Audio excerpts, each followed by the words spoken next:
Vous écoutez Dans la coulisse de, le podcast qui explore les histoires inspirantes de professionnels et d'amateurs passionnés de couture. Chaque épisode est une interview d'une personne de ce milieu qui partage ses techniques, ses tendances et ses histoires fascinantes. Je suis Mireille de athénaphrodite.com. Aujourd'hui, c'est la coulisse de Café Cousette et donc je reçois Sarah. Bonjour Sarah. Bonjour, je suis très heureuse d'être là, Mireille. Ton enthousiasme me fait plaisir à entendre. Ravie de te recevoir dans mon émission. On va rentrer dans le vif du sujet. Qu'est-ce que Café Cousette ? Café Cousette, c'est une marque de patrons de couture accessible à tous. Je vends des patrons hommes de la taille 2XS à 5XL et des patrons femmes de la taille 30 à 52 pour le moment.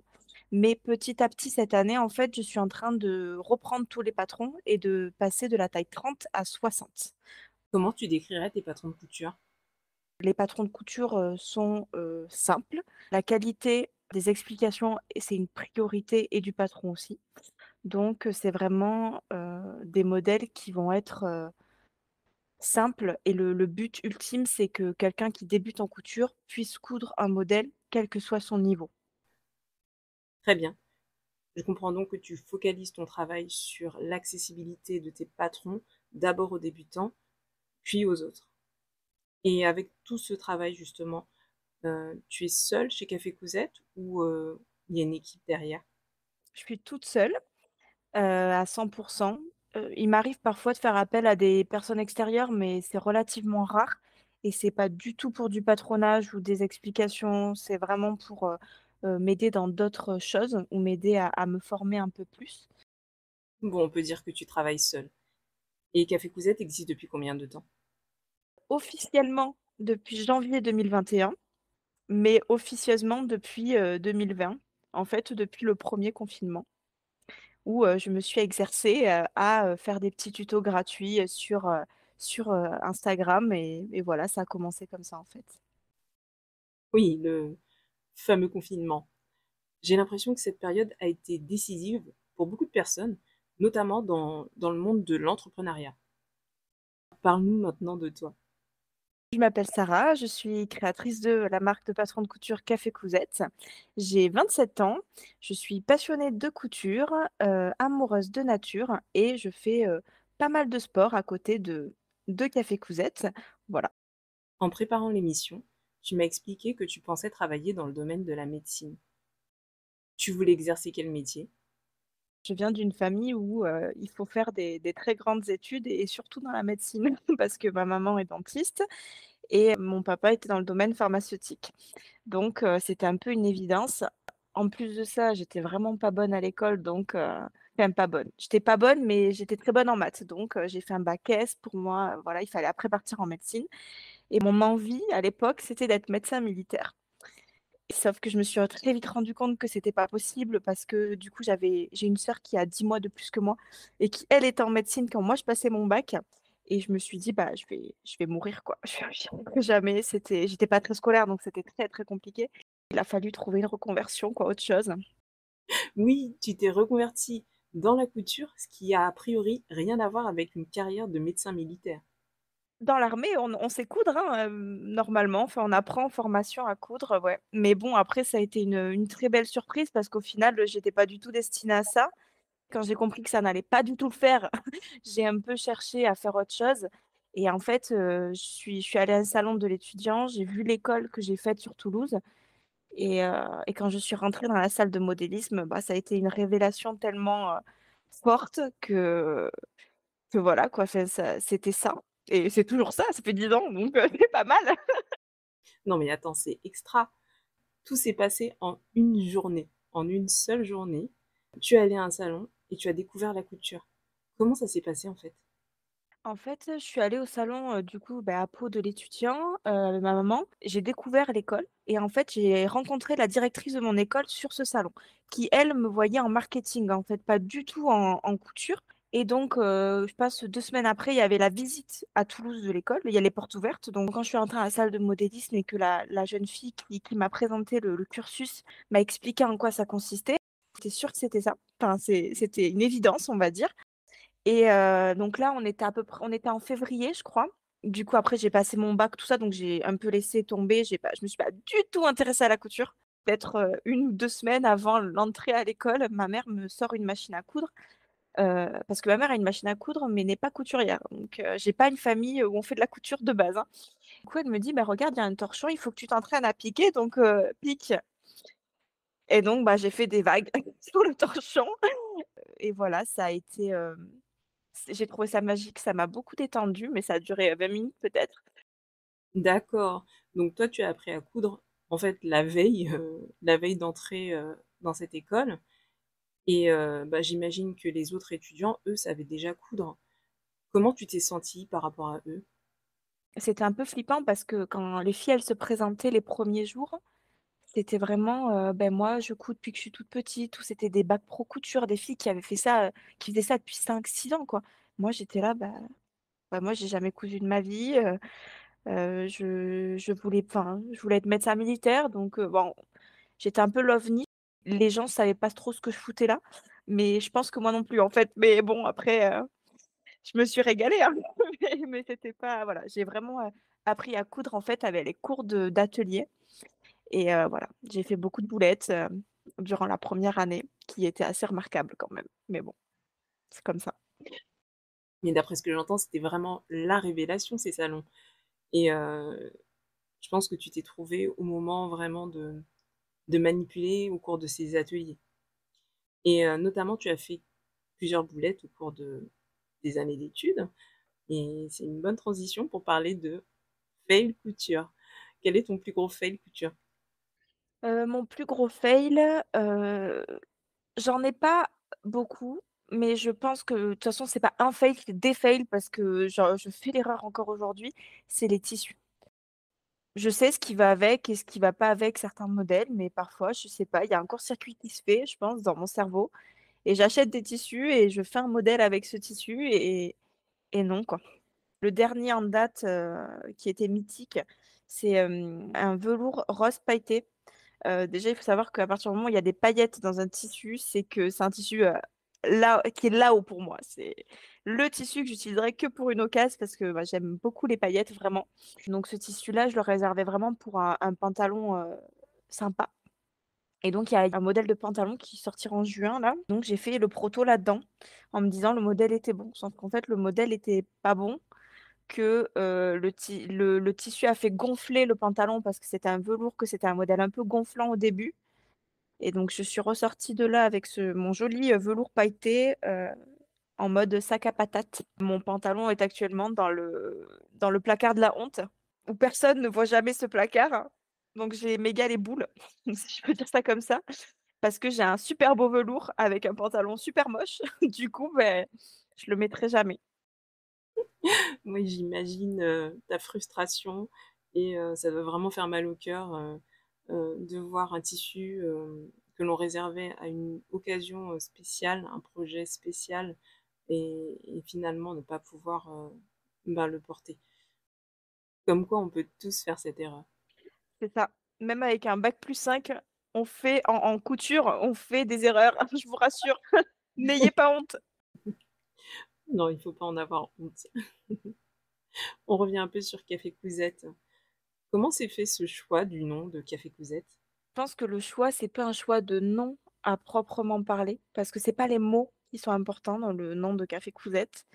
C'est plus ce que Café Cousette dégage en termes de sentiments.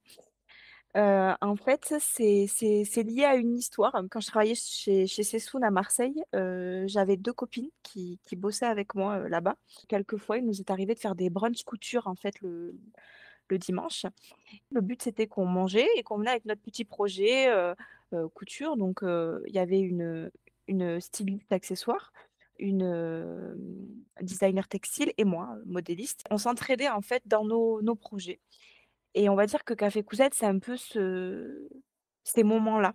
On passe, des moments, géniaux avec des gens qu'on aime, ou des moments pour soi, et il y a un partage quelque part de savoir-faire, de connaissances.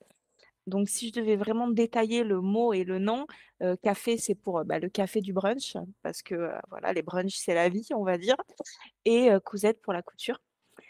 Voilà. Je retiens alors que Café Cousette, c'est, d'abord le partage, de ta passion de couture autour d'un bon café ou d'une bonne boisson chaude. Dernièrement, tu as changé le logo de Café Cousette en plus. C'est un oiseau maintenant. Qu'est-ce qu'il signifie? Oui, j'ai changé mon logo il y a pas longtemps. C'était nécessaire, je pense. Dans l'évolution d'une marque, ça devient nécessaire à un moment. Et moi, c'était le bon moment. Surtout de repimper la marque avec un peu de couleur et de bonne humeur. J'ai un peu peur d'avoir beaucoup d'émotions dans ma voix, donc désolée. L'oiseau, du coup, signifie l'envol. Euh, pour moi, c'était important parce que j'ai beaucoup évolué depuis que j'ai créé Café Cousette. Euh, et c'est un peu ça, en fait. C'est un peu le symbole d'aller vers ses rêves. Tel l'oiseau, j'espère que Café Cousette prendra un nouvel essor très bientôt. Parlons maintenant de tes modèles. Qu'est-ce qui t'inspire le nom de tes patrons? Il y a pas vraiment de choix. On va dire, je me prends pas trop la tête. En général, je fais un prénom masculin pour homme, un prénom féminin pour femme. Après, je regarde un peu toujours, l'étymologie du prénom. C'est un peu mes bébés, mes patrons. Du coup, je regarde un peu la signification des prénoms. Si un prénom me touche, je mets ce prénom-là et voilà. Effectivement, on fait très attention généralement aux noms que l'on choisit pour ses bébés et comme tu l'as dit, tes patrons sont tes bébés, donc tu regardes l'étymologie, c'est normal. J'ai pas Bon, d'enfant encore, officiel et réel, donc je peux pas te dire, mais je pense que oui, je pense que je ferai ça, oui. j'aime bien le officiel. Je précise, si une tierce personne, qui vit avec moi écoute ce podcast, je n'ai pas d'enfant. Bon, puisqu'on parle d'enfants, est-ce que tu es attirée par la réalisation de patrons enfants? Oui, je suis assez attirée par les patrons d'enfants. J'ai pas vraiment de personnes sur qui les tester, parce qu'avant de faire tester à mes testeuses, il faut bien que moi je teste sur modèle et donc je connais pas les contraintes réelles, en fait, d'un enfant et j'ai pas de formation enfant. C'est quelque chose qui est un peu compliqué pour l'instant, je pense. Après, je pense que ça viendra avec le temps, honnêtement. Et puis, il y a aussi énormément de changements qui se passent au niveau de Café Cousette. Bah, déjà, avec la charte graphique là, qui a changé, il va falloir que je revoie tous les modèles, que je repasse dans les nouvelles tailles. J'ai pas envie pour l'instant de me lancer là-dedans, dans un truc que je connais pas, où je vais passer du temps, vraiment où il y aura de la recherche pour que le patron soit le plus parfait possible et tombe le mieux possible. Du coup, je pense que ça sera pas de suite. Tu ne fermes pas la porte aux patrons enfants, mais d'abord tu te focalises sur Café Cousette actuel et à faire grandir Café Cousette. On fait une petite pause, c'est l'heure du quiz.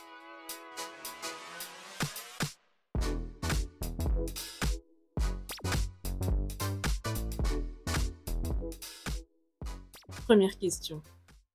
Qu'est-ce qu'une marge de couture?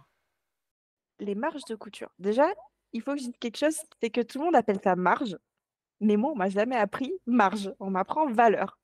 Petit détail, mais ça me perturbe beaucoup. C'est très Euh, intéressant. ouais. Alors, une valeur de couture ou une marge, du coup, c'est en fait la valeur qu'on va utiliser pour coudre. Donc, mettons, en général, c'est 1 centimètre. Sur les ourlets, ça va être plus, c'est rarement un. Et parfois, on peut mettre 0,7 sur des modèles fins, de la soie, des tissus très fins. Il y a des patrons qui vendent le patron sans valeur de couture et ceux qui vendent avec. Et chez moi, par exemple, les valeurs sont toujours incluses et il y a un petit encadré sur les patrons. Alors, c'est pas sur tous les patrons ou qui mettent valeur de couture incluse, 1 centimètre. Voilà. Oui, moi j'aime bien quand il y a les valeurs de couture incluses. Je comprends pas, honnêtement, je comprends pas, mais même en termes de réalisation, comment une marque ne peut ne pas mettre les valeurs de couture. Parce qu'en fait, alors je sais pas comment travaillent les autres marques, mais c'est tellement plus simple pour les clients, enfin pour les gens qui cousent les patrons, et puis pour nous aussi, quoi. Je pense qu'il faut se simplifier la vie au max, quoi, et qu'il y ait tout déjà, voilà. Mais c'est un parti pris, mais voilà, ne pas mettre les valeurs de couture, je l'entends pas, moi, je comprends pas. Oui, c'est un parti pris. Pas plus tard que la semaine dernière, j'ai coupé un sarouel pour ma fille et je me suis complètement ratée. Et j'avais oublié d'ajouter les valeurs de couture alors que c'était indiqué qu'il fallait le faire. Je le savais pertinemment, mais j'ai tellement l'habitude de couper des patrons où les marges les valeurs de couture, en tout cas, sont comprises, que j'ai complètement raté, quoi. Du coup, taille, plus petite? Bah, oui et non, parce que c'est un sarouel et les sarouels sont déjà larges de base et ceux-là sont pour bébés. Donc ils ont été étudiés pour, des enfants qui vont porter des couches, notamment des couches lavables et les couches lavables, c'est assez épais, donc ça va.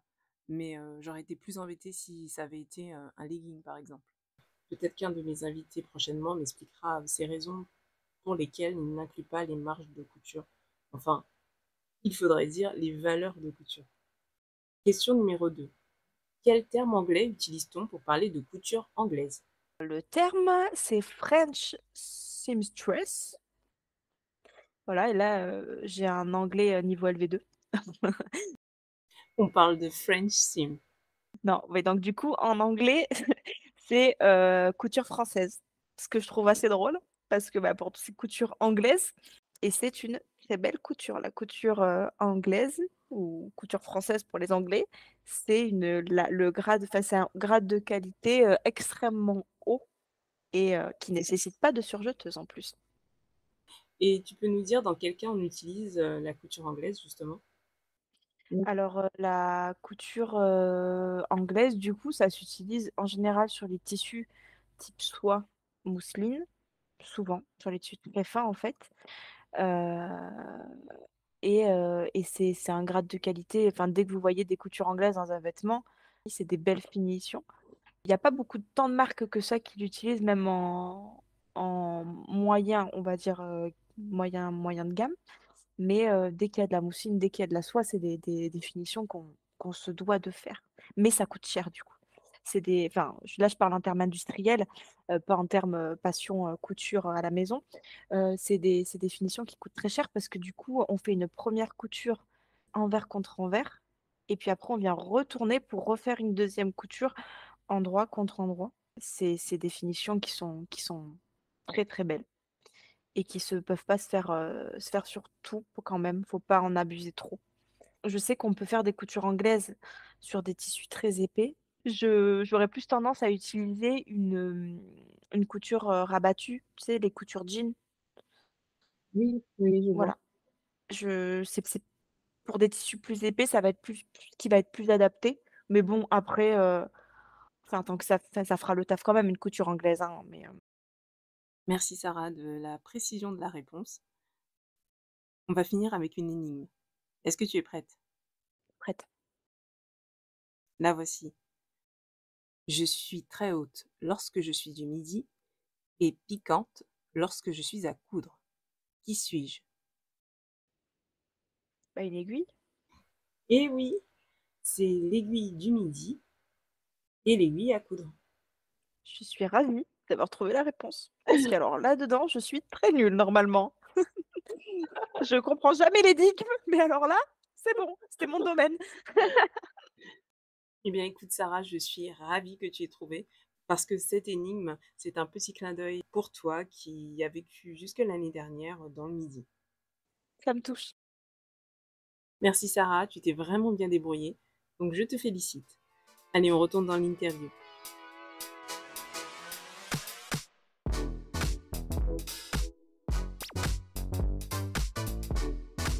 Il y a quelques semaines, je regardais un live couture où tu cousais la veste June et lors de ce live, tu as expliqué que tu avais un job salarié. Comment tu fais pour gérer tes journées entre ton job salarié et Café Cousette?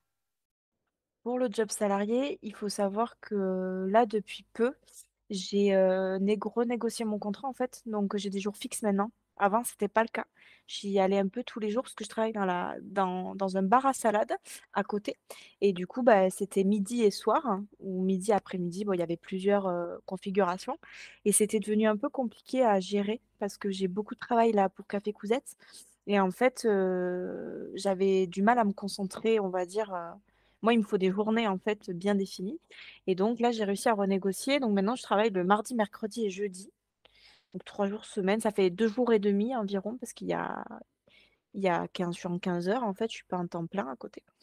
Du coup, on va dire tout ce qui va être lundi et vendredi et samedi, c'est des journées que café Cousette. Je fais que du café Cousette.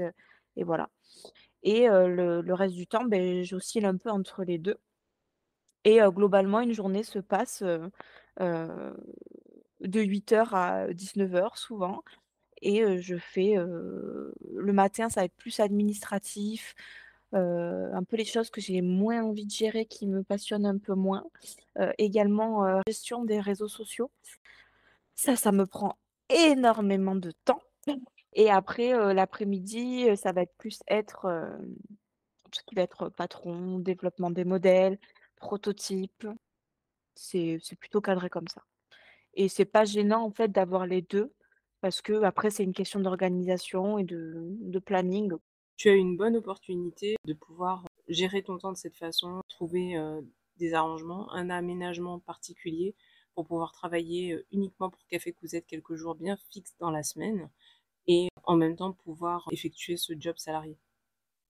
Bah, il y a un moment où j'ai dû chercher un travail parce que je ne vis pas aujourd'hui de café Cousette.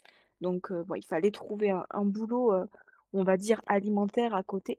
Et moi j'étais très, très inquiète parce que, j'avais vraiment peur en fait que ça me détache de café Cousette. J'avais peur aussi de tomber sur un employeur qui ne comprend pas que, c'est pas le job de ma vie, hein.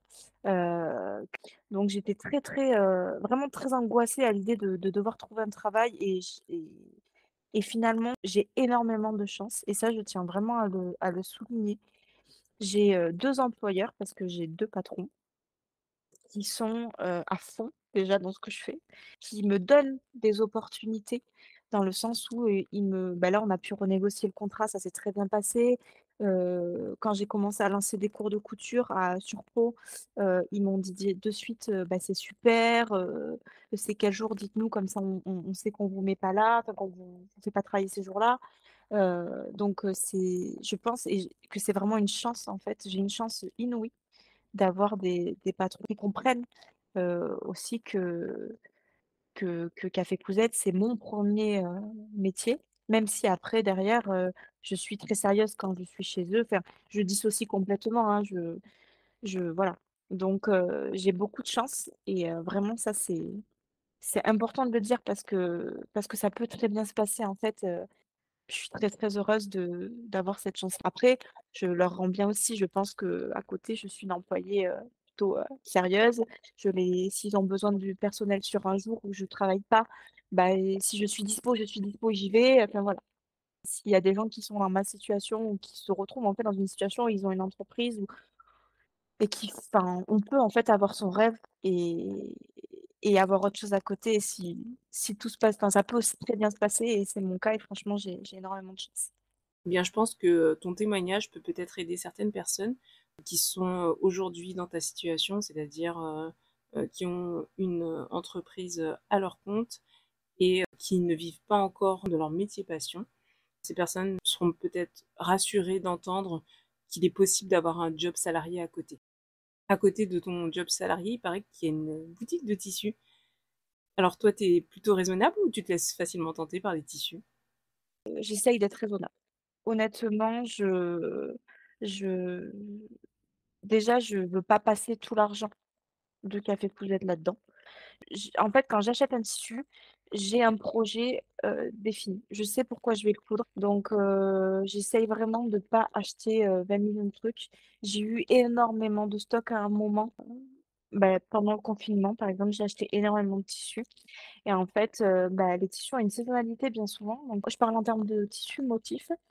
On a plein de choses qu'on n'utilise pas parce qu'en fait, c'est plus la tendance et du coup, j'ai pas envie, enfin moi j'ai plus envie du moins d'avoir, énormément de tissus, à ne plus savoir quoi en faire.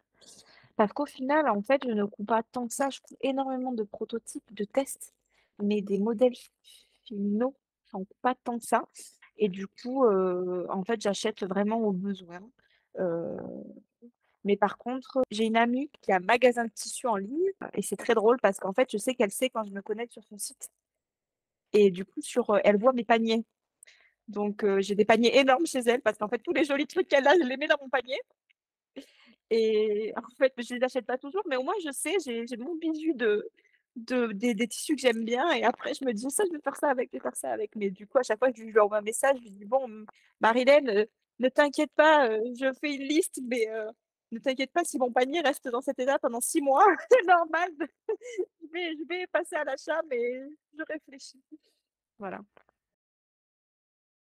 Non, mais je crois qu'on est très nombreux, à faire ça aussi, remplir le panier avec, tous les petits articles qui nous plaisent et finalement, en choisir que 2 parce que, bah, la raison nous rattrape au bout d'un moment. C'est ça. Beh, c'est surtout en fait, des tissus, heu,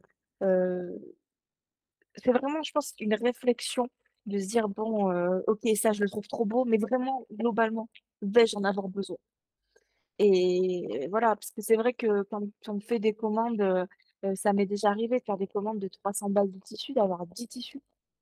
Mais j'en ai fait une à Noël, parce que j'ai des moments où la raison me quitte et où du coup je fais des achats, c'est pas compulsif, mais je me dis: ça serait pas mal». En fait, je me dis: je vais faire ça, ça, ça, ça, ça, ça», mais sauf que le temps, je l'ai pas et du coup, bah, j'achète, 10 tissus pour mes 10 projets.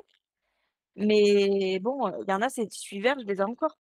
Et du coup, quand je sais qu'il y a un modèle que je vais pouvoir coudre et que je vais commencer à passer à l'achat de ces matières, je me dis: «Bon voilà, dans quoi est-ce que vraiment ça j'en ai besoin? Est-ce que vraiment ça j'en ai besoin?»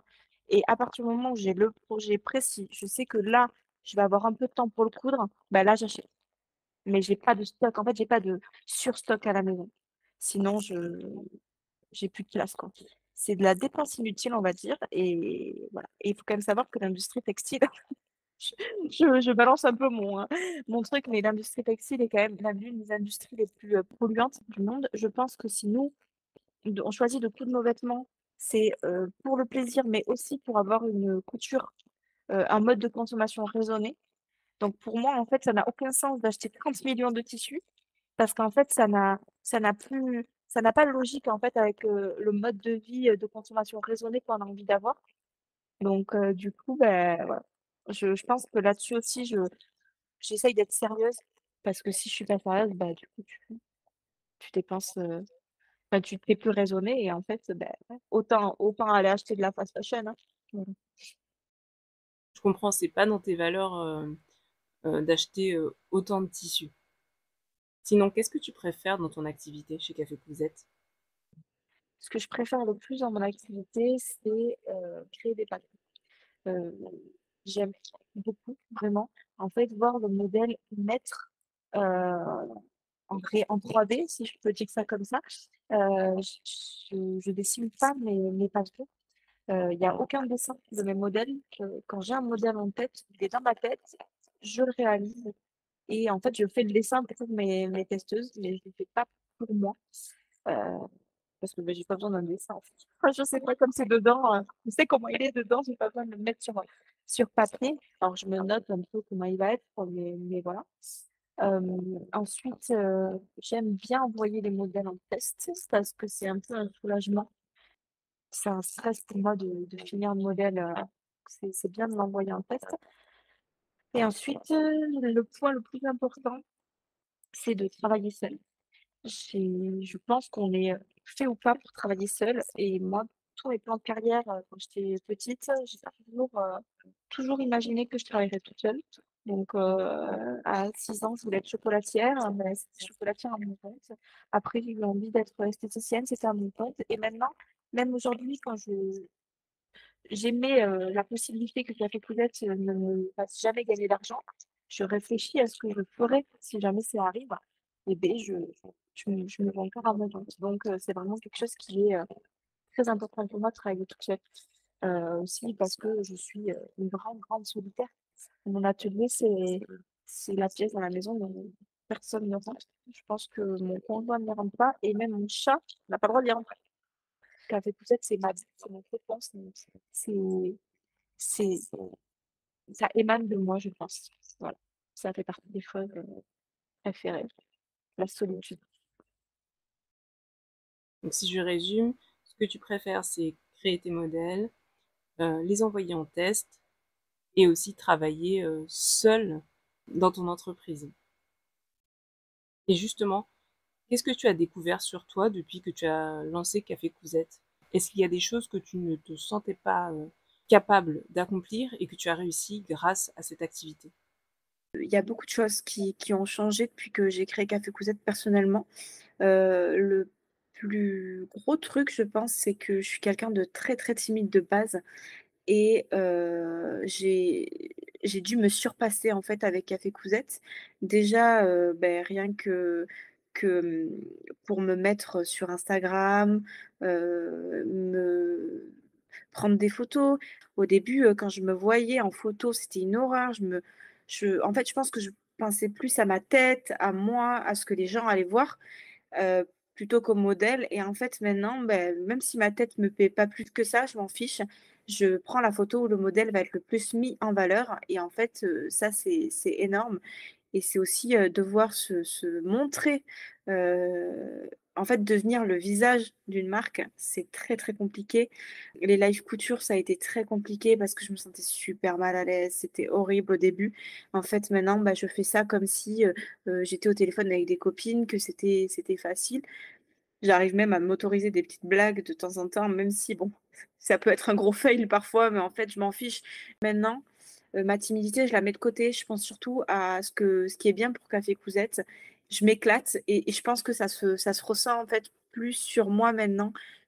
On dirait bien que tu as su surpasser ta timidité pour le bien de Café Cousette. Bon, alors c'est le moment où tu vas enfiler ta casquette de community manager et tu vas nous dire, Sarah, où est-ce qu'on peut te trouver? Alors, on peut me retrouver, du coup sur, Facebook, Instagram, TikTok avec le arrobase, Café Cousette. Ensuite, on peut me retrouver également, sur mon site web avec tous les patrons PDF, pochettes, voilà. Et on peut également me retrouver, donc ça va être pour les, palois ou ceux qui habitent dans les Pyrénées-Atlantiques. Je donne des cours de couture sur peau, du coup, depuis janvier, chez, Atelier Hybride et voilà, si vous voulez venir prendre des cours de couture avec moi, ça sera avec un grand plaisir. Il y a aussi des stages couture qui sont organisés de temps en temps, sur, un week-end, enfin sur 2 jours ou sur un jour.